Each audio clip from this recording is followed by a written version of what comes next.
మనిషి ఎప్పుడు కూడా పూర్తి ముక్కుసూటిగా ఉండరాదు. ఎందుకంటే ప్రవాహంలో ముందు కొట్టుకుపోయేవి సూటిగా ఉండే చెట్లే తప్ప వంగిపోయే దర్భాలు కాదు. గుర్తుంచుకోండి. కోపంతో సావాసం చేసే వారికి కొత్త శత్రులు అవసరం లేదు. జ్ఞానం కలిగిన వారికి సంపదలతో పని లేదు. ఇక దయ కలిగిన వారికి ఆయుధంతో పని లేదు కాదంటారా? తక్కువ సంపాదించే వారి కన్నా తక్కువ పొదుపు చేసే వారికే ఆర్థిక ఇబ్బందులు ఎక్కువగా వస్తాయి. గుర్తుంచుకోండి. మగవాడి జీవితంలో బాగా డబ్బైనా ఉండాలి, లేదంటే బాగా అర్థం చేసుకునే భార్య అయినా ఉండాలి. ఈ రెండింటిలో ఏది లేకున్నా మగవాడి జీవితానికి పెద్దగా అర్థం ఉండదు కాదంటారా? చనువుగా ఒక మాట అనలేనప్పుడు, కోపంతో ఒక మాట అంటే పడలేనప్పుడు, మనసులో ఉన్న మాట చెప్పుకోలేనప్పుడు అవి పరిచయాలే కానీ బంధాలు ఎప్పటికీ కావు. గుర్తుంచుకోండి. ఈ ప్రపంచంలో మీకు చివరి వరకు తోడుగా ఉండేది భార్యాభర్తల బంధం మాత్రమే. కాబట్టి ఎవరి కోసమో మీ తోడుని మీరు దూరం చేసుకోకండి. ఒక మనిషి సర్వనాశనం అవ్వడానికి దురలవాట్లు, చెడు వ్యసనాలే కారణం అనుకుంటూ ఉంటారు. కానీ వాటికంటే అతి ప్రమాదకరమైనది ఇంకొకటి ఉంది. ఇక అది ఏమిటి అంటే అతి మంచితనం కాదంటారా? మీరు మంచివారు అనిపించుకోవడానికి ఇతరులను చెడ్డవాళ్ళని చెయ్యకండి. దానికి మీరు ఖచ్చితంగా అనుభవిస్తారు. ఎందుకంటే కర్మ అందరికీ ఒకలాగే ఉంటుంది. కాబట్టి గుర్తుంచుకోండి. జీవితంలో నవ్వడం మాత్రమే నేర్చుకోండి. ఎందుకంటే ఏడవడం ఎలాగో మనతో ఉన్నవాళ్ళు నేర్పుతున్నారు కదా, అవునా? మంచితనానికి లభించే మొట్టమొదటి బహుమానాలు అవమానాలు, అపనిందలు మాత్రమే కాదంటారా? జీవితం విలువ కష్టపడితే తెలుస్తుంది, ఒకరి మీద ఆధారపడితే కాదు. గుర్తుంచుకోండి.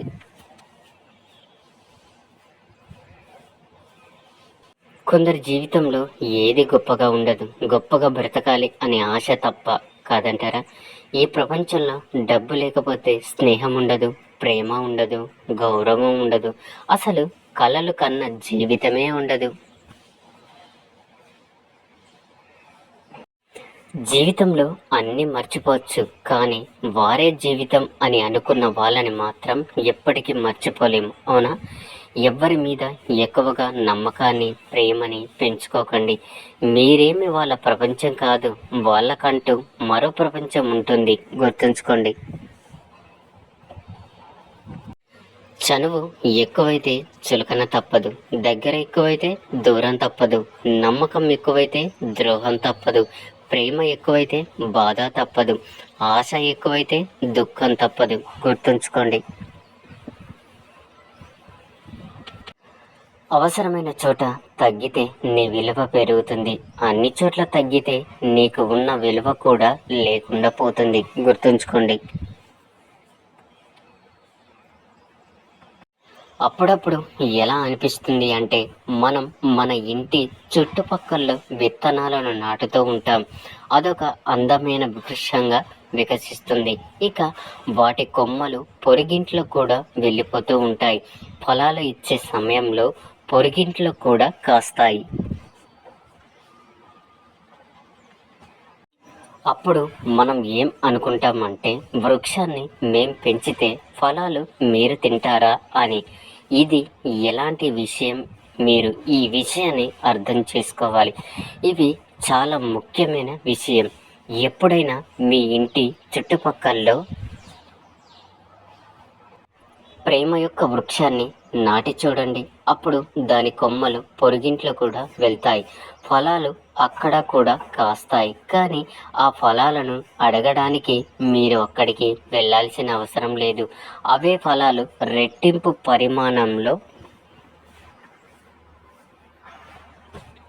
మీ దగ్గరకు తిరిగి వస్తాయి. మీ ఇంట్లో, మీ మనసులో ప్రేమ అనే వృక్షాన్ని నాటితే మీ జీవితం చాలా సంతోషంగా ఉంటుంది. గుర్తుంచుకోండి. మన ఈ జీవితం ఒక తోట లాంటిది. అందులో ముళ్ళు ఉంటాయి, పువ్వులు కూడా ఉంటాయి. ఒకవేళ మీరు పువ్వులను పొందాలి అనుకుంటే ముళ్ళను కూడా ఖచ్చితంగా ఎదుర్కోవాల్సి వస్తుంది. ఇదే జీవిత సత్యం. మన జీవితంలో మన కుటుంబంలో, మన సమాజంలో మీరు చూసుకుంటే రకరకాల ప్రజలు ఉంటారు. కొందరు చెడ్డవాళ్ళు ఉంటారు, మరికొందరు మంచి వాళ్ళు ఉంటారు. కొందరు శత్రువులు ఉంటే మరికొందరు మిత్రులు ఉంటారు. ఒకవేళ మీరు చెడ్డవాళ్ళ దగ్గరికి వెళ్తే మీకు నష్టమే కలుగుతుంది. అదే కేవలం శత్రువుల దగ్గరికి వెళ్తే అవమానం మాత్రమే కలుగుతుంది. అందుకే మంచిదేమిటి అంటే మీరు మంచి వాళ్ళ దగ్గరికి వెళ్ళండి, ఆనందాన్ని ఇంకా జ్ఞానాన్ని పొందండి. అలాగే మిత్రుల దగ్గరికి వెళ్ళండి, సాహసాన్ని పొందండి. ఇంకొక మాట చెప్పన, ఈ జీవితం మరి అంత పెద్దది కాదు. మీరు ప్రతి వ్యక్తితోనూ, ప్రతి సమస్యతోనూ పోరాడడానికి కేవలం మీ మనసు ఎవరితో కలుస్తుందో వాళ్ళని గౌరవించండి.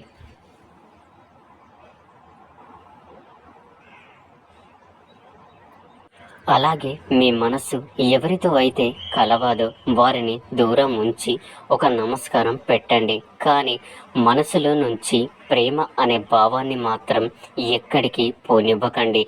ఎందుకంటే కేవలం ఈ ప్రేమే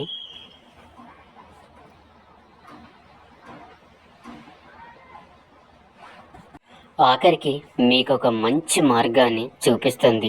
మీ మనసులో ఈ ప్రేమని మేల్కొల్పి ఉంచండి. అలాగే అదే ప్రేమతో ఆనందంగా జీవించండి.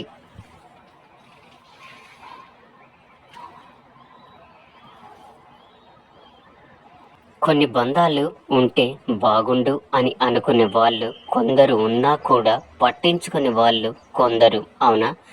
ఎప్పుడు మీ మంచినే కోరుకునే వారిని తప్పుగా అర్థం చేసుకోకండి, చాలా నష్టపోతారు.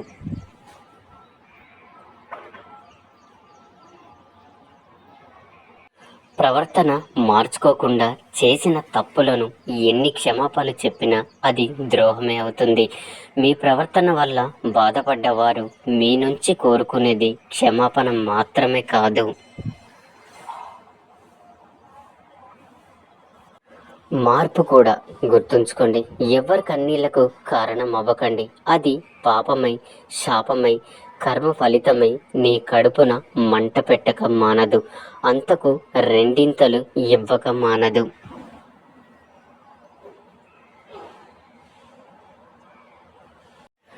నువ్వు చేసే ప్రతి పని, నువ్వు వేసే ప్రతి అడుగు నేను గమనిస్తూనే ఉన్నాను. నీ కర్మల ఫలితాన్ని ఇచ్చేది నేనే, నీ సృష్టికర్తను నేనే. కాబట్టి జాగ్రత్తగా ఉండండి, జాగ్రత్తగా నడుచుకోండి. ఇక అందరూ నాతో పాటు ప్రేమతో ధ్యానించండి. రాధాకృష్ణ.